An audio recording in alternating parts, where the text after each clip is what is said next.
جیسے 4 جولائی یعنی امریکہ کا یوم آزادی قریب آ رہا ہے، ویسے ویسے بائیڈن انتظامیہ کو افغانستان کی فکر کھائی جا رہی ہے۔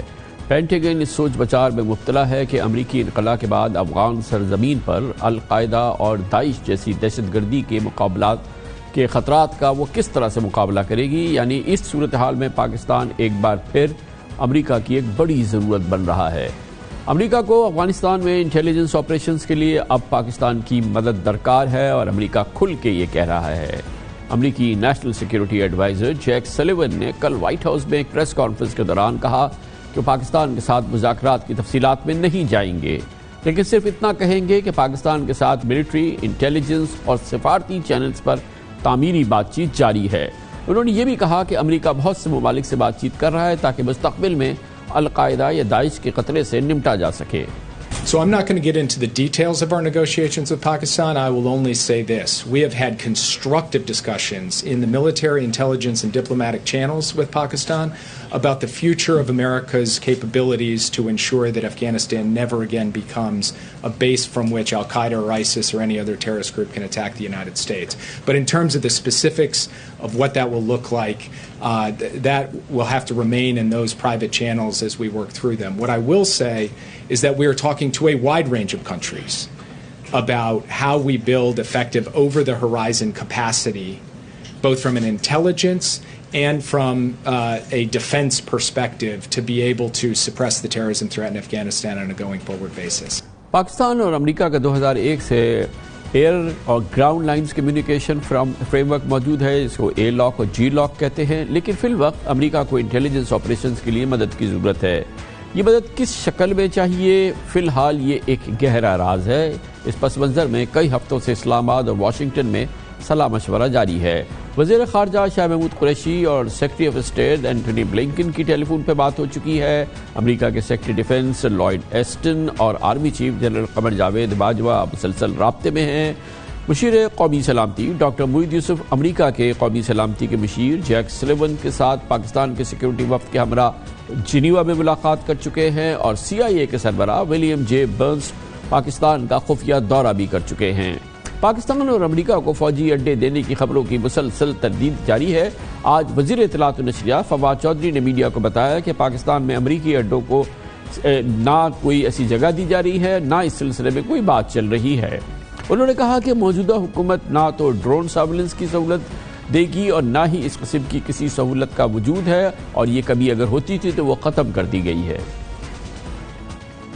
پاکستان کے اندر امریکی اڈوں کا سوال ہی پیدا نہیں ہوتا، اور ہم یہ بھی بتا چکے ہیں کہ موجودہ حکومت کے برسر اقتدار آنے کے بعد جو ڈرون سرویلنس تک کی جو سہولت ہے وہ بھی ختم کی جا چکی ہے۔ تو اس وقت جو تمام اڈے ہیں وہ پاکستان کے اپنے استعمال میں ہیں، اور اس وقت کسی بیرون ملک یہ اڈے دینے کا نہ تو کوئی بات چیت چل رہی ہے اور نہ ہی اس وقت جو ہے وہ پاکستان کو اڈے دے سکتا ہے۔ اس پس منظر میں آج امریکی نمائندہ خصوصی برائے افغانستان ظالم خلیلزاد نے کابل میں افغان میڈیا کو انٹرویو میں کہا کہ افغانستان سے امریکہ کی فوجیں واپس جا رہی ہیں، مگر امریکہ افغانستان کا ساتھ نہیں چھوڑ رہا۔ ان کا اصرار تھا کہ کسی نہ کسی ذریعے سے افغان عوام کے تحفظ کو امریکہ یقینی بنائے گا۔ اس پوری صورتحال پر ایک ماہرانہ تجزیہ حاصل کرتے ہیں۔ ہمیں آج جوائن کریں گے محترم اعزاز چودھری، ڈائریکٹر جنرل ہیں انسٹیٹیوٹ آف اسٹریٹجک اسٹڈیز اور پاکستان کے سابق سیکرٹری خارجہ بھی۔ بڑی نوازش چودھری صاحب، یہ ایک بڑا اہم موضوع ہے اور مسلسل امریکہ سے خبریں آ رہی ہیں اور مسلسل ہماری تردید آ رہی ہے کہ ہم کوئی اڈے نہیں دے رہے۔ اڈے تو ہم نہیں دے رہے، مگر بیچ میں کچھ نہ کچھ ہو رہا ہے۔ جی شکریہ کامران خان صاحب، آپ نے مجھے دعوت دی آپ کے پروگرام میں آپ کے ساتھ بات کروں۔ دیکھیں، زمینی حقائق جو ہیں افغانستان میں بہت تیزی سے تبدیل ہو رہے ہیں۔ میرے خیال توقعات، امریکی توقعات سے بھی زیادہ تیزی سے تبدیل ہو رہے ہیں۔ ان کی سیاسی قیادت نے تو فیصلہ کیا کہ اب 20 سال کی ہو گئی، نہیں ہم جنگ جیت سکے تو باہر جائیں، واپس جائیں۔ لیکن جو ان کی اسٹیبلشمنٹ ہے، CIA ہے اور پینٹاگون ہے، وہ ابھی بھی چاہتے ہیں کہ اس علاقے میں موجود رہیں کسی نہ کسی حوالے سے۔ 2 آبجیکٹیوز ہیں ان کے۔ ایک آبجیکٹیو تو اسٹریٹجک آبجیکٹیو ہے کہ جی یہاں سے بیٹھ کے وہ چین پہ، روس پہ، ایران پہ، گلف پہ، پاکستان پہ، سب پہ نظر رکھ سکتے ہیں۔ اور دوسرا ان کا یہ کہ یہ جس مقصد کے لیے افغانستان آئے تھے، القاعدہ اور داعش جو ہیں وہ واپس نہ آئیں۔ تو یہ اس وجہ سے اس وقت وہ بڑی صاحب آپ نے بڑی امپورٹنٹ بات کی ہے، آپ نے بڑی امپورٹنٹ بات کی ہے، اور آپ نے یہ فرمایا ہے کہ جو اسٹیٹڈ گول ہے کہ ہمیں نگاہ رکھنی ہے کہ افغانستان ڈی سٹیبلائز نہ ہو جائے، وہاں پہ دوبارہ القاعدہ جڑ نہ پکڑ لے اور داعش اپنے کوئی ٹھکانے نہ بنائے. اس کے علاوہ ایک نگاہ رکھنا بھی اس خطے کی قوتوں پر، وہ بھی امریکہ کا ایک آبجیکٹو ہے کہ وہ جو خطے میں جو اور بڑے امپورٹنٹ ملک ہے اس کے لیے چین ہے، ایران ہے اور پھر سینٹرل ایشیا ہے، اس کے لیے بھی اس کو یہ بیسس چاہیے. جی بالکل ضرور، اور میرے خیال میں ان کے پاس گلف میں تو بیسس ہیں جی لیکن جو وہ شاید چاہیں گے نزدیک تر وہ تو پاکستان فراہم کر سکتا ہے، سینٹرل ایشینز کر سکتے ہیں، لیکن سینٹرل ایشین میں میرا خیال ہے اس دفعہ روس وہ تعاون نہیں کر رہا جو پہلے کر رہا تھا. وہ اس علاقے کو اپنا یعنی زیر اثر ایریا سمجھتا ہے، تو وہاں تو اتنی کامیابی نظر نہیں آ رہی ہے. پاکستان میں بات چیت تو بے شک چل رہی ہے، لیکن میرے خیال میں پاکستان کی قیادت کو بھی بڑی اچھی طرح سے اندازہ ہے کہ ہم نے ماضی میں جب بھی اس قسم کا کام کیا ہے اس کی ہمیں بڑی بھاری قیمت ادا کرنی پڑی ہے. تو میں بھی سمجھتا ہوں کہ پاکستان نے جو اعلان کیا وہ درست کیا ہے کہ ٹھیک ہے تعاون ہم کر سکتے ہیں، جی لاکس کیا ہے، اے لاکس کیا ہے، انٹیلیجنس میں بھی کوآپریشن کی ہے، لیکن پاکستان میں اڈے دینا جو ہے وہ پاکستان کے لیے یقیناً بہت ہی ایک پرخطر راستہ ہم اختیار کریں. کوئی وایا میڈیا آپ کے خیال میں نکل سکتا ہے گو کہ یہ ریلم جو ہے یہ بڑی اسپیسیفک انٹیلیجنس اور ملٹری کے کوئی بیچ کا راستہ بھی اس سلسلے میں نکل سکے؟ فزیکل اڈے ہم نہ دیں، مگر یہ جو امریکی مسلسل اصرار سے بات کر رہے ہیں، مسلسل کہہ رہے ہیں، تو پرہیپس مختلف آپشنز وہ پیش کر رہے ہوں گے. جی دو تین پاکستان معاملات میں تو بہت کام کر بھی رہا ہے اور اس کو مزید بڑھانا چاہیے. ایک تو یہ جو جنگ اتنی تیزی سے بڑھتی جا رہی ہے، افغانستان میں افراتفری کا ماحول ہے. آج بھی خبر ہے کہ 34 صوبوں میں سے 26 میں لڑائی ہو رہی ہے. پچھلے 24 گھنٹوں میں 150 افغان فوجی بھی مارے گئے ہیں. یہ بہت تیزی سے زور پکڑ رہی ہے، اور اس کے نتیجے میں جو خانہ جنگی کا ماحول بنے گا پاکستان کو بہت اس کا نقصان ہوگا. تو ایک تو پاکستان کو طالبان کے ساتھ اور باقی بھی تمام فریق ہیں ان کے ساتھ بات کرنا چاہیے کہ بھئی یہ جو بین الاقوامی مذاکرات ہیں، بین الافغان مذاکرات ہیں، ان کو آپ سنجیدگی سے لیں. یہ اس طرح نہ کریں کیونکہ یہ واحد موقع ہے جو بڑے عرصے بعد آیا ہے افغانوں کے پاس، اور اگر افغان خود مل کر امن نہیں لائیں گے تو کوئی دوسرا فریق یا دوسرا ملک نہیں لا سکتا. مگر اس پہ پورا زور امریکہ کی اتنی انٹرسٹ ہے کہ آگے افغانستان میں اسٹیبلٹی آئے، کسی صورت سے حالات میں بہتری آئے اور ایک اسموتھ ٹرانزیشن ہو جائے، مگر وہ آپ دیکھ رہے ہیں کہ افغان حکومت ایک جانب تو شدید دباؤ میں ہے، اور جس طریقے سے وہ ایک تنکوں کی طرح سے افغان اسٹیبلشمنٹ کا نظام گر رہا ہے طالبان کے آگے، اور پھر وہ پاکستان کو بھی پرووک کر رہے ہیں جو کہ یہاں پر ایک اتنی امپورٹنٹ قوت ہے اور امریکہ مسلسل پاکستان کی مدد مانگ رہا ہے، لیکن جو وہاں پہ افغان حکومت ہے اور جو ان کے کرتے دھرتے ہیں وہ پاکستان کو پرووک کر رہے ہیں اور کس قسم کی باتیں پاکستان کے اگینسٹ کر رہے ہیں. تو یہ تو ایک بڑی خود ہی ایک ایسی کیفیت ہے کہ پاکستان کو ایک جانب دھکیلا جا رہا ہے. نا سمجھی کی بات ہے. افغان حکومت کی طرف سے حالیہ دنوں میں پاکستان کے خلاف جو ہرزہ زرائی کی گئی، برانگیختہ قسم کے بیان دیے گئے، اکسانے والی بات کی گئی ہے. حالانکہ پچھلے 4-6 مہینے میں آپ نے دیکھا ہے کہ پاکستان نے تقریباً ہر افغان فرقے کے ساتھ، ان کے فیکشن کے ساتھ بات چیت کی ہے. یہاں پہ عبداللہ بھی آئے، اس سے پہلے اشرف غنی بھی آئے، کریم خلیلی ہزارہ کے بھی آئے، احمد ولی مسعود بھی آئے. تو پاکستان نے تو ان کے لیے سہولت کاری بھی ہر قسم کی جاری رکھی ہوئی ہے. طالبان پہ دباؤ بھی ڈالا ہے کہ وہ آ کے اس کے اوپر بیٹھیں. تو افغان حکومت کی طرف سے یہ بڑی ہی غیر دانش مندی کا یہ ثبوت دیا جا رہا ہے، اور مجھے اچھا لگا کہ وزیر خارجہ نے اس کا جواب دیا ہے، کیونکہ افغان حکومت جو ہے ان کو اپنے خود مفادات کی سمجھ نہیں آ رہی ہے کہ اس وقت پاکستان ایک بڑا مثبت کردار ادا کر رہا ہے، اور اس لیے کر رہا ہے کہ اگر پاکستان نہیں کرے گا تو جو خانہ جنگی ہوگی اس کا نقصان صرف افغانستان کو نہیں ہوگا، اس کا بہت بھاری نقصان پاکستان کو بھی ہوگا. اس لیے پاکستان کے ساتھ جو اخلاص کے ساتھ اس وقت اشرف غنی کی گورنمنٹ اگر کرتی تو میرے خیال میں وہ زیادہ دانش مندی کا مظاہرہ ہوگا. تو چوہی صاحب مجھے یہ بتائیے گا کہ کیا سمجھتا ہے آپ کا ماشاءاللہ اتنا زبردست تجربہ ہے، اس کے علاوہ آپ اب اس وقت ماشاءاللہ سربراہی کر رہے ہیں انسٹیٹیوٹ آف اسٹریٹجک اسٹڈیز کی، کیا ہم ایک بیلنس کر سکتے ہیں اس وقت چیف اپنے آبجیکٹیوز کے لیے، اپنے مفادات کے لیے امریکہ اور چین کے درمیان کہ ہمارے چین کے ساتھ تعلقات بھی بہتر ہو اور امریکہ کے ساتھ بھی تعلقات میں بہتری آئے اور ایک مختلف آپشنز جو ہیں وہ ہم حاصل کر سکیں؟ مطلب یہ بیلنس ہم اچیو کر سکتے ہیں؟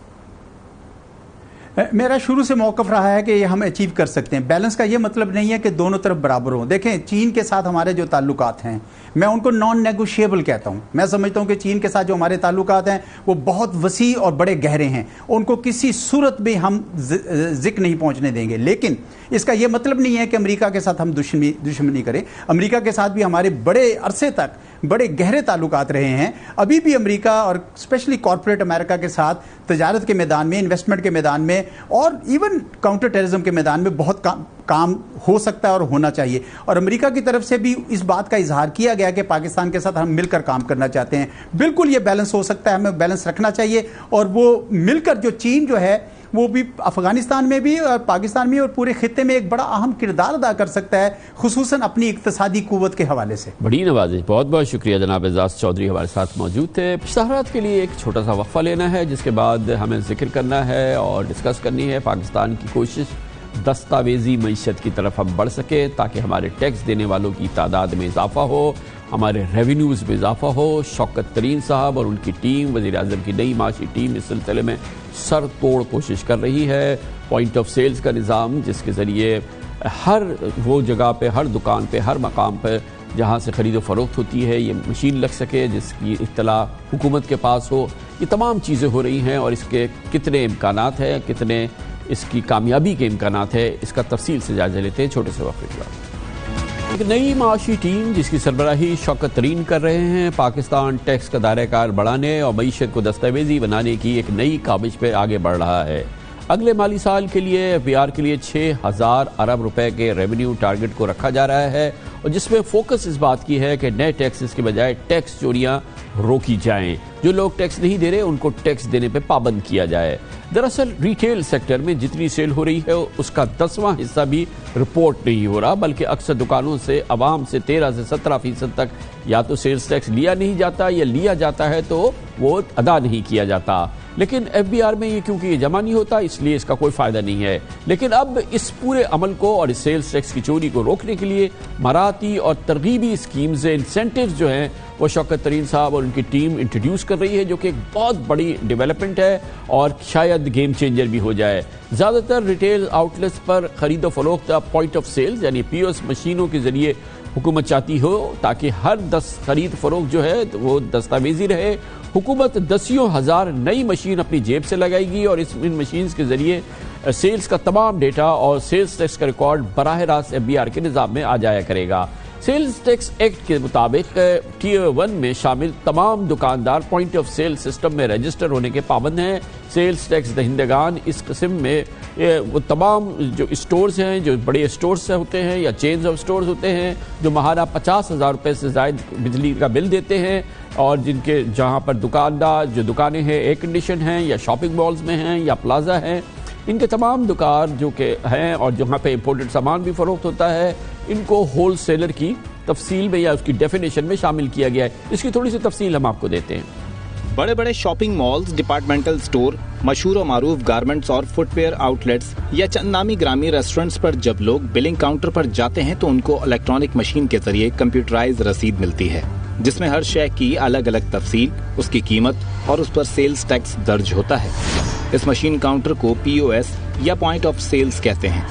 پوائنٹ آف سیلز سسٹم دراصل ڈیجیٹل ٹیکنالوجی کے تحت کسی بھی کاروبار کا ایک الیکٹرانک کھاتہ بک یا کیش رجسٹر میکینزم ہے. پی او ایس سافٹ ویئر سے منسلک ہونے کی وجہ سے یہ مشین خودکار نظام کے تحت اشیاء کی قیمتوں, سیلز کا ریکارڈ اور ان پر وصول کردہ جی ایس ٹی کا ڈاٹا جمع کرتی ہے جس کا ریکارڈ رسید کی شکل میں کسٹمرز کے پاس آ جاتا ہے.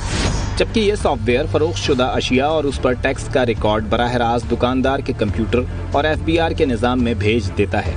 Retailers P O S machine کے ساتھ کریڈٹ اور ڈیبٹ کارڈ ریڈرز اور bar code scanner devices install کر کے اشیاء کی شناخت اور رقم کی ڈیجیٹل وصولی کا نظام بھی منسلک کر لیتے ہیں.